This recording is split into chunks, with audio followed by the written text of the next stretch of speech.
Continuando então o nosso estudo de hoje, dia 1º hoje, né? 2 de agosto. Tivemos ainda há pouco a continuidade da semana passada. Estamos falando isso porque o nosso estudo é continuado. Então nós estamos lançando vídeos curtos, de aproximadamente meia hora, mas um vai complementando o outro. E muitas vezes o assunto não dá para se fechar num vídeo só. E a gente fecha no seguinte, obviamente. E assim aos pares, 1, 2, 3, 4, 5, 6, nós vamos complementando as ideias, fazendo as associações necessárias. Então nós estávamos no vídeo anterior, no nosso encontro passado, passado ainda há pouco, né? Fazendo uma reflexão sobre esses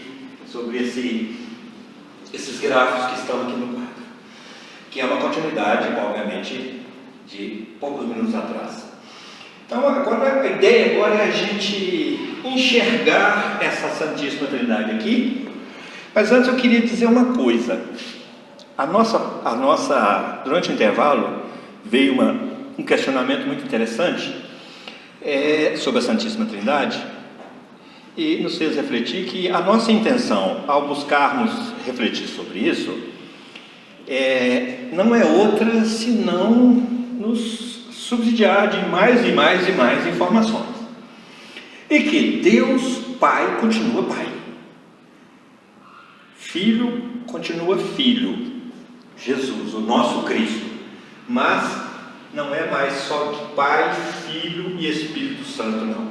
É Pai, Filhos, Cristos, Filhos que estão sintonizados com o bem, que reunidos, esses filhos que estão sintonizados com o bem, agrupados, surge a legião de espíritos do bem, que nós estamos chamando, entendendo, segundo o que trouxemos aqui das informações coletadas nas obras subsidiárias e nas obras básicas, entendendo como o Espírito Santo.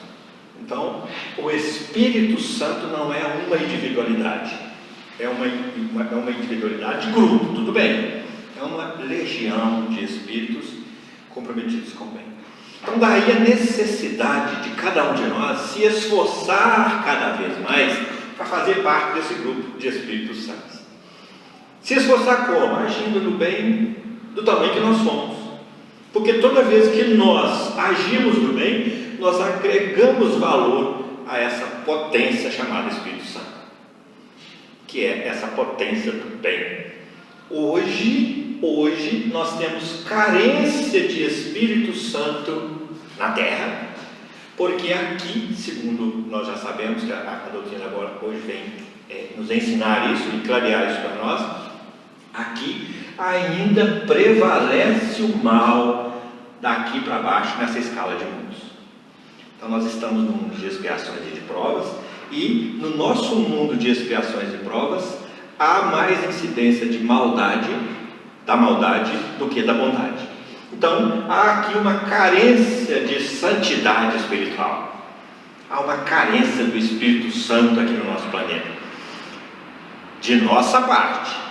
Mas em contrapartida há uma abundância de Espíritos Santos que estão já situados acima de nós. Então eles interferem positivamente, obedecendo a essa cadeia hierárquica de influência espiritual sobre a Terra, sob o comando do Cristo, que por sua vez está em comunhão com o Pai. Entender isso é de uma fundamentalidade, porque a gente começa a vislumbrar alguns espaços para a gente também agir nisso e se esforçar um pouco mais para o bem. Por isso é que Jesus fala: buscar em primeiro lugar o reino de Deus e a sua justiça, porque o resto lhe será dado por acréscimo. Fazendo associação aqui. Então, quando nós entramos nessa linha aqui, nesse gráfico aqui, aí nós vamos percebendo que na escala espírita, daqui para baixo estão os espíritos inferiores, os espíritos imperfeitos e de hierarquia inferior. Mas nós daqui para baixo, existem aqueles muito inferiores em evolução, existem os menos inferiores, os melhorzinhos. Estão percebendo que vai afunilando? Vai afunilando. Se prevalece o mal, então os mais inferiores prevalecem, matematicamente. E na proporção, por isso que Jesus fala, muitos os chamados e poucos os escolhidos, porque só é escolhido quem se tornar escolhível. Em outra fala ele fala assim, nem todos os que dizem Senhor, Senhor entrarão no reino dos céus. Então aí entra a segunda bem-aventurança, bem-aventurados os que choram, os que sofrem, porque eles serão consolados. Consolo do Espírito Santo, ou seja, de membros, de componentes desse grande corpo santo chamado corpo espiritual do bem. Ok? Então, na proporção que a gente vai enxergando isso aqui, nós também vamos dando um sentido diferente para a nossa fé. Porque quando a gente, na nossa prece, nós rogamos a Jesus o amparo, Jesus não precisa sair de lá e vir cá. Daqui para baixo, Jesus, o nosso Cristo planetário, há aqui uma hierarquia de poder e de autoridade, não é de autoritarismo. Autoridade não se impõe, adquire-se.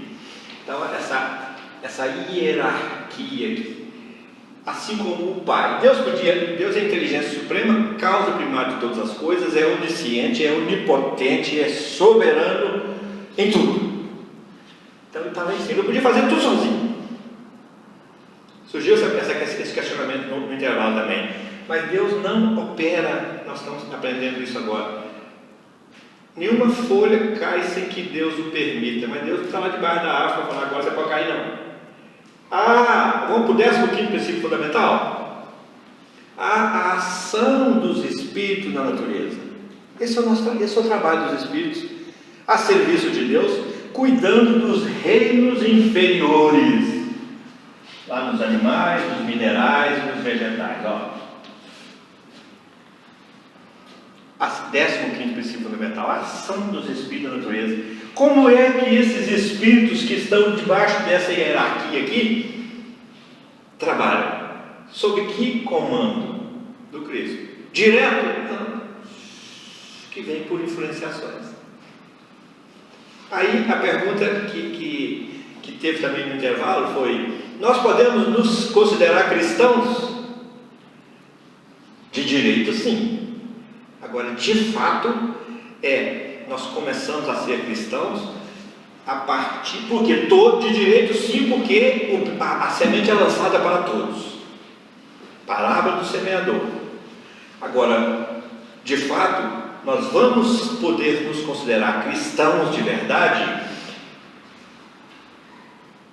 proporcionalmente ao nosso esforço que conseguirmos fazer para sintonizarmos com a vibração do Cristo, para nos tornarmos um pouco mais leais ao seu ensinamento, ao seu pensamento, para que cheguemos uma hora, um dia, nessa eternidade, a sermos, como é que é a palavra me fala de tudo? Lealdade e fidelidade. Vou escrever aqui para não esquecer mais. Fidelidade. Na hora que nós atingirmos o ápice da fidelidade, aí nós vamos caminhar para a comunhão. Por isso que Jesus fala: ninguém vem ao Pai se não passar por mim. Passar por Jesus como? Ensaiando lealdade para atingir a fidelidade, porque ser leal tem uma gradação aqui entre lealdade e fidelidade. Aqui pode ficar até no campo só da intenção do pensamento ou do sentimento, mas aqui não, aqui é na prática, é a lealdade na prática. Os cristos são aqueles que passaram pela lealdade, chegaram na comunhão e aí viram representantes de Deus no universo, que estão nas comunidades planetárias representando o Pai. Realmente é passível da gente fazer confusão se a gente não para esmiuçar um pouco mais e para estudar um pouco mais em profundidade.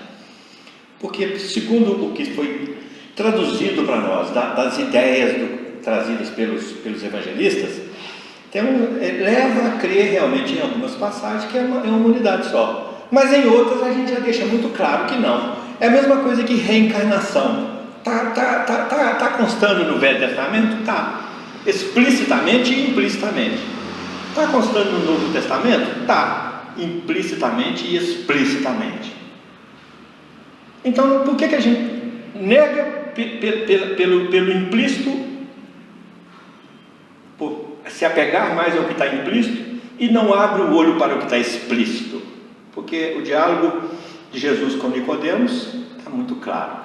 O diálogo de Jesus com os discípulos quando descem do monte, após a transfiguração, também está muito claro. Quando eles falam assim: não diz as Escrituras, não diz as tradições que Elias havia de vir primeiro? Um discípulo pergunta para João Batista. Por quê? Para Jesus. Por quê? Porque ele viu Elias lá no monte, Moisés e Jesus transfigurados. Está no Evangelho isso. E aí eles ficam: agora, não estou entendendo nada. Elias está lá, mas Jesus está aqui. Não diz as Escrituras que Elias tinha que vir primeiro? Onde é que eles buscaram isso? As Escrituras todas falando que viria. Elias viria antes de Jesus como precursor, que Elias viria. E no Velho Testamento, nos últimos versículos do livro de Malaquias, quando você vira a página, você cai no Novo Testamento, você vê lá: eis que enviarei o meu profeta Elias, o meu mensageiro Elias, antes que venha o grande e terrível dia do Senhor. Então, no Velho Testamento, as predições, os profetas anunciavam a vinda de Jesus e anunciavam também Elias como precursor. Então os discípulos viram aquilo lá e falaram: e agora? Elias já tinha que viver, mas Elias está lá. Nós vamos entender isso quando formos estudar perispírito. É que Elias se apresentava lá com o seu perispírito de Elias, dando a ele a forma, utilizando algumas propriedades do perispírito para se apresentar diante deles, de repente até para gerar mesmo esse ensinamento, né? Olha, vocês estão esperando eu lá, mas eu aqui. Como é que fica essa cabeça de vocês aí? Aí um dos discípulos fala: mas mestre, mas não diz as Escrituras que Elias havia de vir primeiro? Ele não estava lá agora com o senhor? Em outras palavras, não fala isso no Evangelho não. Mas não diz as Escrituras que Elias havia de vir primeiro? Aí Jesus responde assim: é verdade, mas eu vos digo que Elias já veio, mas antes não o reconheceram e fizeram com ele tudo o que quiseram. E aí vem o arremate da expressão, claro no Evangelho. Então, escrito lá: então os discípulos compreenderam que ele lhes falava de João Batista. Então isso é muito explícito. Como negar a reencarnação se isso está em todas as traduções do Evangelho? Como é? Elias não tinha que vir primeiro? Vi como? Aparecer aqui na terra de novo. Como? Como João Batista. Então é uma dos casos de reencarnação do Evangelho que são muito explícitos. O diálogo de Jesus com Nicodemo também tem, que também é bastante explícito, e tem as passagens implícitas. em que naquela época acreditava-se que era ressurreição. Só que hoje a ciência já prova que a ressurreição é impossível, porque os átomos que compõem o próprio corpo da gente já se espalhou pela natureza toda. Na natureza nada se perde, nada se cria, tudo se transforma. Já se transformou, já foi animar outros corpos. Então nós ainda acreditarmos na ressurreição do último dia, a nossa razão quer um pouco mais, o nosso intelecto, o nosso padrão de racionalidade, a nossa capacidade de discernimento já não se contenta mais para aqueles valores que sustentam a crença. Nós estamos querendo algo mais sólido para sustentar a nossa fé. E é isso que Jesus, sempre que Ele vai trazer para nós uma lei nova no Evangelho, ao ler o Evangelho dele, que aparecer assim a expressão: em verdade vos digo, que Ele já veio, mas não o reconheceram, antes fizeram com Ele tudo o que queriam. Sempre que aparecer, principalmente no Evangelho de João, essa passagem, essa expressão, em verdade vos digo, abramos o olho que Jesus está anunciando uma lei nova. Ali Ele está anunciando a lei das encarnações. Tá? Então um alerta que foi lançado certa vez numa palestra que eu vi, e depois eu estava meditando, e realmente sempre que aparece isso vem uma lei nova aí que Jesus está anunciando. E toda vez que Ele falar também assim: aquele que tiver olhos de ver, que veja, e ouvidos de ouvir, que ouça. Vamos aguçar o olhar e aguçar a audição, porque Ele está trazendo coisa nova e nos chamando a retirar o espírito da letra. Tá? Então, na sequência, aqui, nessa hierarquia,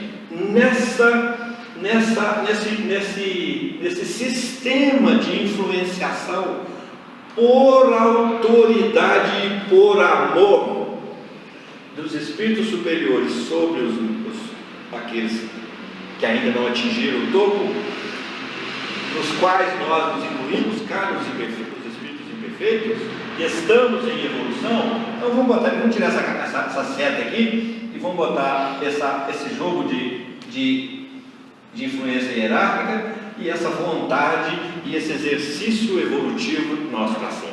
Então há aqui um intercâmbio, há uma solidariedade, há aqui uma combinação de forças, assim como há também aqueles que até nesse nível aqui, onde ainda a matéria está exercendo a sua influência, há aqui um jogo do bem contra o mal. Ele prevalece muito mais aqui, esse jogo da materialidade. Porque, ele prevalece mais aqui. Mas daqui para cima ainda tem um cadinho bastante. Então aqui ainda há influência, ainda há aquela nossa vontade de puxar para trás. Todo o esforço de puxar para cima, que é a espiritualidade que o Espírito Santo promove, que o Espírito Santo aplica todo esse esforço para nos puxar para cima, mas nós ainda resistimos, fazemos força para baixo. E isso aqui no gráfico dá para a gente ver isso com mais clareza, que é exatamente pelo jogo de força de influenciação da matéria em nossas vidas. Mas como é que ela influencia? Foco. Quando nós focamos mais na matéria, nós perdemos em espiritualidade, nós já vimos isso. Então daqui para baixo, a influência material é muito forte. Ok? Vamos então aproveitar esse gráfico aqui para a gente entender uma outra coisa, para a gente dar uma orientação para a nossa fé. Quando nós pedimos para Jesus, o Cristo, todos aqueles que estão sintonizados com o pensamento do Cristo, ninguém vem ao Pai se não passar por mim. Sintonizar-se com o meu pensamento, com a minha ação, com o meu modelo, com a minha orientação, como guia. Então, quando nós pedimos para o Cristo, todos os cristãos de fato participam dessa rogativa, intercedendo a favor daquele que está rogando. Tudo que pedirdes em meu nome, creia que receberá. Ah, sim, tem que ser em nome dele. O que é ser em nome dele? Não é ser em nome dos nossos desejos, mas é ser em nome das nossas necessidades. Necessidade. Vamos identificar necessidade. Desejo é diferente de necessidade. Então, tudo que nós pedirmos e que nos for necessário para fazer essa caminhada evolutiva, tanto no campo material quanto espiritual, tudo que nós pedirmos, tanto nesse campo aqui quanto nesse, e que for verdadeiramente necessário, nós vamos receber. Então, quando nós pedimos alguma coisa para o Cristo, nós não estamos avisando para ele que nós necessitamos, não, ele já sabe. Por quê? Porque está sintonizado com o Pai. Deus é inteligência suprema, é onisciente. Então ele já sabe. Então, quando nós estamos pedindo alguma coisa para o Cristo, nós estamos nos avaliando com referência às nossas reais necessidades. Como é que eu sei? Como é que eu sei? Pedir, não recebi, não é necessidade. Pedir e recebi é necessidade. Necessidade evolutiva. Recurso. Por quê? Porque Deus é o provedor de absolutamente todas as nossas necessidades. Então, quando nós pedimos em nome de Jesus, o que é pedir em nome dele? Pedir em nome de toda essa energia, esse esforço que nós precisamos de fazer para caminhar nessa direção do bem. Você ia perguntar, Júnior? Aí que entra a lealdade e a fidelidade. Aí que entra a lealdade e a fidelidade. Então ela está dentro de nós, ela brota dentro de nós. E ela é desenvolvida dentro de nós. Nós hoje somos exatamente o produto de nós mesmos, o produto do exercício do nosso livre-arbítrio. Mas dentro desse nosso livre-arbítrio nós podemos pedir o que desejamos e podemos pedir o que necessitamos. Só que dependendo de que nós vamos pedir, da forma que nós vamos pedir, se nós não necessitamos de verdade, nós não vamos receber. Então, ao invés de ser avisar para o Cristo do que nós estamos precisando, é o contrário. É cada um de nós desenvolver em si o senso de utilidade, o senso de necessidade real. Isso nos convida a uma reflexão, mas é muito profunda, a partir desse entendimento. E aí, mas o que tem a ver isso com a minha fé? Mas tem tudo a ver. Tem tudo a ver. Por que tem tudo a ver? Eu vou aprender a pedir. E eu vou saber pedir. Eu vou pedir verdadeiramente, com a consciência íntima de que eu necessito de verdade. E quando eu necessito de verdade, eu recebo. Por quê? Porque eu necessito. Porque sem isso eu não vou conseguir dar o passo na evolução. E o Pai nos atrai continuamente. E é o provedor, e fica nos provendo todas as necessidades sempre. Agora, na verdade, a oração, quando ela agradece, ela glorifica a Deus, louva a Deus, ela agradece, mas ela pede.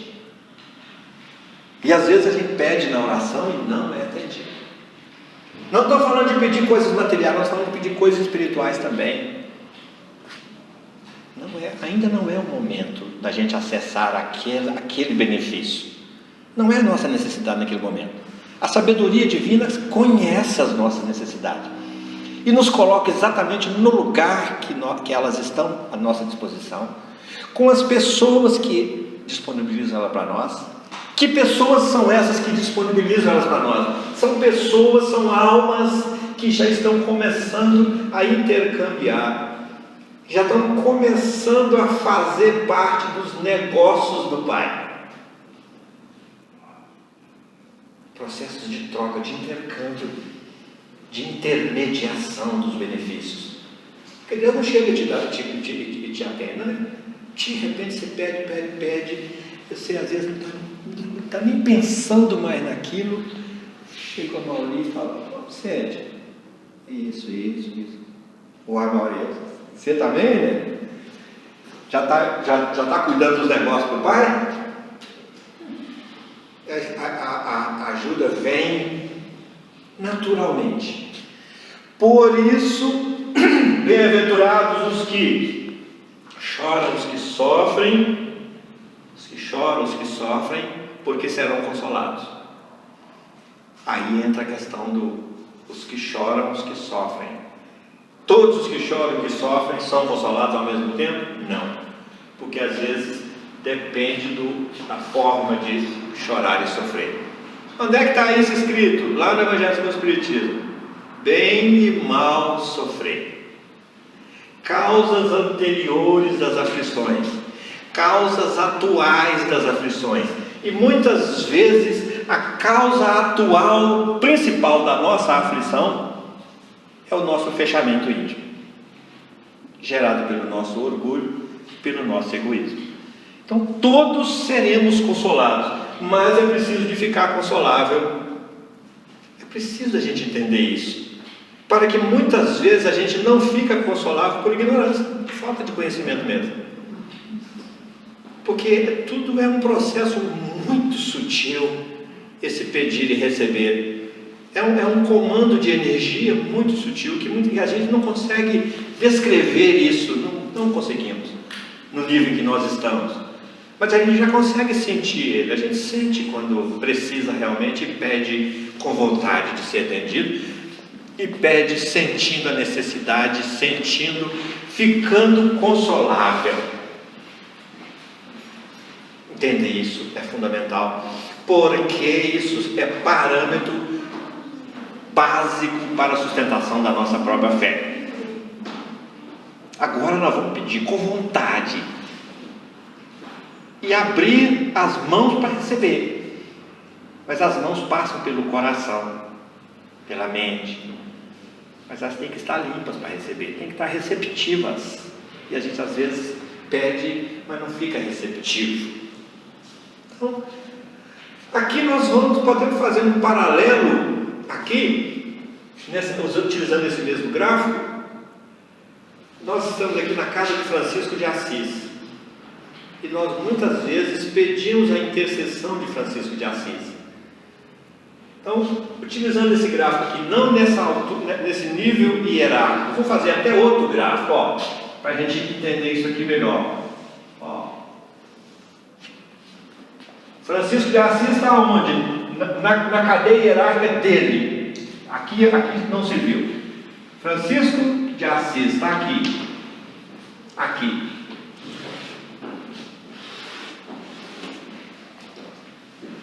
estão aqueles franciscanos que realmente afinizam e comungam com Francisco de Assis, o seu pensamento, e a sua já, que está em processo de construção também, a sua já lealdade, porque ele ainda não é um espírito puro, porque hoje nós já sabemos que ele vem reencarnando aí através dos tempos. Ele é uma reencarnação de João Evangelista, inclusive. Isso está no livro Francisco de Assis, do Espírito Miramês, da psicografia de João Nunes Maia, com muitas propriedades, e observando a vida de Francisco de Assis e a relação dele com o Cristo, como João Evangelista, a gente vê muita identidade realmente. Então, aqui, quem verdadeiramente comunga com Francisco de Assis, propósitos, exercício de força na direção da lealdade ao Cristo, da fidelidade ao Cristo, já consegue comungar com Francisco de Assis. Então já está aqui, já fala diretamente com ele. E quando nós pedimos para Francisco de Assis qualquer intercessão, não precisa de Francisco de Assis vir cá. Nós estamos aqui, Somos franciscanos? Somos. De fato? De direito, sim. Por quê? Ele nos atrai a todos. Mas ainda não temos aquela lealdade, aquela fidelidade, aquela sintonia com Francisco de Assis. Ou às vezes temos, que bom, já temos. Acá mais em cima. Todos esses daqui para baixo, que verdadeiramente já estão sintonizados com Francisco de Assis, já são de fato franciscanos. E como franciscanos, comungam com Francisco de Assis o exercício de misericórdia para com os sofredores, para com os pequenos. Qual? Esses aqui captam a ordem de Francisco de Assis por autoridade, por sintonia, por afinidade. Captam essa ordem e atuam em nosso favor aqui. O mesmo vale para todas as outras intercessões. Eu sou devoto de São Miguel. Coisa. Não, eu sou devoto de Santa Clara. Mesma coisa. Quem é São Miguel? Quem é Santa Clara? E o arcanjo, quem é o arcanjo Miguel, hein? Onde é que ele está? Ele é o Cristo? Deve ser não, né? Ué, não se sabe, nós não podemos levantar esses questionamentos. Mas nós sabemos que ele já voa, já tem asa. Isso quer dizer que nós estamos chumbados aqui embaixo ainda. Ele está lá para cima. Só que ele é um componente desse grupo chamado Espírito Santo e que veio com a responsabilidade, o Gabriel, que veio com a responsabilidade, o anjo Gabriel, de comunicar ao planeta Terra que o Messias viria através de Maria, por intermédio dela comunicar ao mundo. Então ele é o assessor de comunicação do Cristo, vamos chamar assim. Vem com aquela missão, vem com aquele trabalho, aquela tarefa, aquela incumbência. Quem é Maria, meu Deus do céu? Ela está lá para cima? Provavelmente não. Porque ela não atingiu esse processo ainda de comunhão com Cristo. É para a gente ir, colocando, dimensionando isso aqui, sem fazer julgamentos. Por quê? Porque aquele é o Espírito mais perfeito que já pisou na terra. Agora Maria pode, o arcanjo Miguel pode, o Gabriel pode ser um Espírito puro? Pode. Só que ainda não é o Cristo. Não estamos afirmando aqui sim, aqui não. Nós só estamos aqui sofismando, nós estamos filosofando, sem afirmar nada, porque isso é extremamente precipitado a gente afirmar. Assim como é extremamente precipitado a gente sair viajando por aí de que fulano é a reencarnação, de cicrano que é a reencarnação. Não, nós estamos falando do que foi comunicado pelas obras subsidiárias da doutrina espírita e pelo Evangelho. Falamos aqui de Zaqueu, de Nicodemos, que está no Evangelho. Falamos desse diálogo de Jesus com o discípulo, que está no Evangelho. Falamos de Francisco de Assis e João Evangelista, que está escrito pelo Espírito Miramês, que é um espírito de alta credibilidade, e pelo médium João Luiz Maia, que é de altíssima credibilidade, como na mediunidade. Então são questões confiáveis e que está com respaldo da doutrina. Agora, começar a viajar, quantas são as reencarnações do Vicente, quantas são as reencarnações da Heloísa, quantas são as reencarnações de Chico Xavier? Para que eu quero saber isso? Que importância? Eu ainda não consegui assimilar o pensamento do Chico. Eu ainda não consegui ser leal como o Chico é nesse processo de lealdade, de fidelidade, nessa busca de comunhão. Por que eu vou querer saber quem é que ele foi? O que me interessa para nós a gente fica aqui discutindo coisas do Evangelho se nós ainda não aprendemos a amar o próximo como a nós mesmos, se nós não aprendemos a lei áurea, se nós não sintonizamos no pensamento do Cristo, se nós ainda... Então nós estamos escrafunchando coisas que não nos diz respeito, que não acrescenta em nada. Quando a gente sai aí, Maria era virgem ou não? Jesus tinha irmãos ou não? E os irmãos de Jesus? Onde é que... Gente, vamos pegar o Evangelho. Se alguém te convidar a caminhar com ele 1 milha, vai com ele 2. Vamos exercer tolerância. Perdoa 70 vezes 7? Ou é 7 vezes só? É isso que o Evangelho está ensinando. O Evangelho precisa de atingir o nosso entendimento, o nosso coração. O que gravita em torno do Evangelho não nos é dado saber ainda. Nem tem importância para a nossa fé. Muitas coisas, quando não mexem verdadeiramente com os alicerces, a base que sustenta a nossa fé. Então, a intenção de hoje era a gente ver essa hierarquia por autoridade, por amor, por exercício do bem dos Espíritos, em nome de Deus, passando pelo Cristo. Por isso ele fala: ninguém vai ao Pai sem passar por mim, e descendo até chegar a nós. Aí nós vimos isso aqui. Não nos esqueçamos que isso aqui simboliza esse triângulo. Quando nós o desenhamos, nós falamos: vamos juntar o universo e botar no triângulo. Então isso aqui não é terráqueo, isso é universal. O amor, a sabedoria, a misericórdia do Pai, através do Filho e dos Espíritos do bem, chamado Espírito Santo, chegando até nós, a nosso benefício, para nos atrair para Ele, sempre, para frente, para o alto. No nosso próximo encontro, vamos dar continuidade sobre essa personalidade do Cristo e trazer uma parte dos seus ensinamentos, alguma que a gente conseguir garimpar lá no Evangelho. Ok? Muito obrigado, muito boa noite a todos, e até semana que vem, com a graça de Deus, se Deus quiser, e tenhamos a certeza, Deus quer. Vamos querer também estar juntos aqui de novo, estudando e continuar assistindo as nossas reflexões à luz da doutrina espírita, aí no nosso canal. Muito boa noite a todos, fiquem com Deus, que Jesus proteja a todos.